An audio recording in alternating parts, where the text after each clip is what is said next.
হিন্দু ধর্মে বছরে মোট ২৪টি একাদশী পালিত হয় এবং চলতি বছর অধিক মাস থাকায় ২৬টি একাদশী পালিত হয়েছে। প্রতি মাসে ২টি একাদশী হয়ে থাকে, একটি কৃষ্ণপক্ষ একাদশী এবং অপরটি শুক্লপক্ষের একাদশী। এবং এ বছরের শেষ শুক্লপক্ষের একাদশী, যে একাদশী মোক্ষদা একাদশী নামে পরিচিত, সেই একাদশী বর্ষ ২০২৩ সালের ২২ ও ২৩ ডিসেম্বর এই দুই দিনই পালিত হবে। প্রচলিত বিশ্বাস অনুযায়ী মোক্ষদা একাদশীর ব্রত পালন করলে জীবনে আনন্দের আগমন হয় ও মৃত্যুর পর ব্যক্তি মোক্ষ লাভ করে। এবং বছরের শেষ এই একাদশী তিথির শুভক্ষণ এবং একাদশীর পালনের নিয়ম কী রয়েছে, ব্রতের পালন ও পালন সময় কী থাকবে তা সম্পর্কে জানব। সাথে এও জানব যে দুদিন একাদশী পড়ায় কোন দিন গৃহস্থরা এবং কোন দিন বৈষ্ণবরা এই একাদশীর ব্রত পালন করবে, তার সমস্ত খুঁটিনাটি তথ্য আজকে এই ভিডিওর মাধ্যমে দিতে চলেছি। আশা করছি আজকের এই তথ্য আপনাদের ভালো লাগবে এবং আপনাদের সকলকে জানাচ্ছি আমাদের এই চ্যানেল আরও একবার সুস্বাগতম। চলুন বন্ধুরা, ভিডিওর বিস্তারে প্রবেশ করা যাক। বন্ধুরা, শাস্ত্রমতে মোক্ষদা একাদশীর ব্রত পালন করলে বিবিধ লাভ বা ফল পাওয়া যায়। মোক্ষদা একাদশীর ব্রত ব্যক্তিকে পাপ মুক্ত করে, তাদের শরীর, মন ও আত্মা শুদ্ধ করে। এই ব্রত পালনের মাধ্যমে ব্যক্তি নিজের ও পূর্বপুরুষদের জন্ম মৃত্যুর চক্র থেকে মুক্তি দিতে পারে। শাস্ত্রমতে অশ্বমেধ যজ্ঞের সমান ফল লাভ করা যায় এই মোক্ষদা একাদশীর ব্রত পালন করলে। এবং বিষ্ণু পুরাণ অনুযায়ী বছরের অন্য বাকি একাদশীর ফল শুধুমাত্র এই একটি, অর্থাৎ এই মোক্ষদা একাদশীর ব্রত পালন করলেই লাভ করা যায়।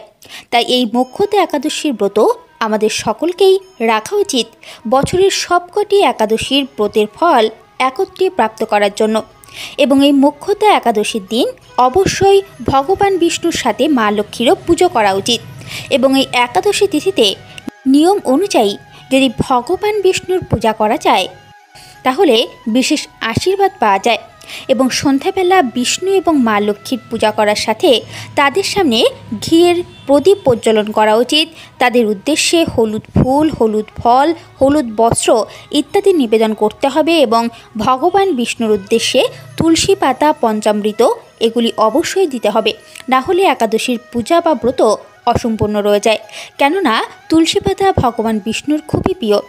এবং বর্ষ ২০২৩-এর এই একাদশী তিথিতে ভগবান বিষ্ণু এবং মা লক্ষ্মীর পূজার শুভক্ষণ রয়েছে ২২ ডিসেম্বর সন্ধে ৪টা থেকে ৫টা পর্যন্ত।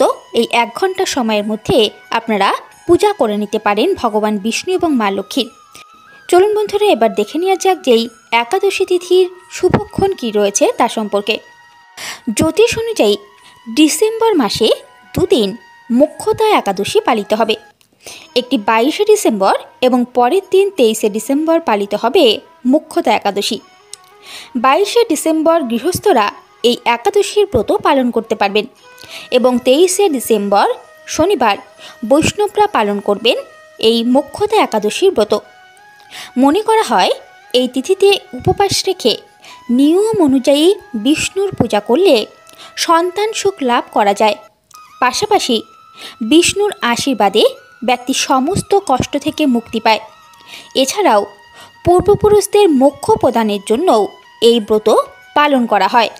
এবং বছরের এই শেষতম মোক্ষদা একাদশী তিথি শুরু হবে আগামী ২২ ডিসেম্বর শুক্রবার সকাল ৮টা বেজে ১৬ মিনিটে এবং এই একাদশী তিথি শেষ হবে পরের দিন, অর্থাৎ ২৩ ডিসেম্বর শনিবার সকাল ৭টা বেজে ১১ মিনিটে।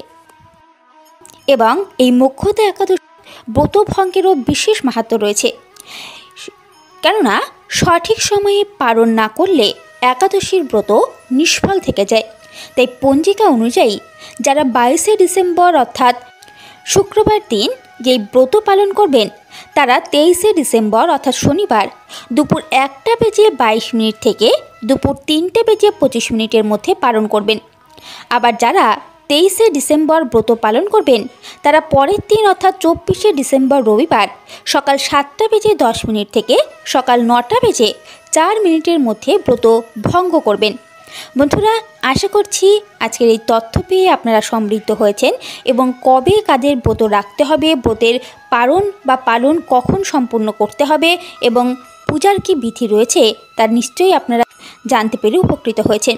যদি ভিডিওটি ভালো লেগে থাকে তাহলে লাইক, শেয়ার এবং সাবস্ক্রাইব করতে কিন্তু ভুলবেন না এবং আশা করব আপনারা নিষ্ঠাভাবে এই বছরের শেষতম একাদশী, এই মুখ্যতা একাদশী ব্রত অবশ্যই পালন করবেন। ভগবান বিষ্ণু এবং মা লক্ষ্মীর অশেষ কৃপা আপনাদের ওপর বর্ষিত হোক এই কামনাই করব। ধন্যবাদ।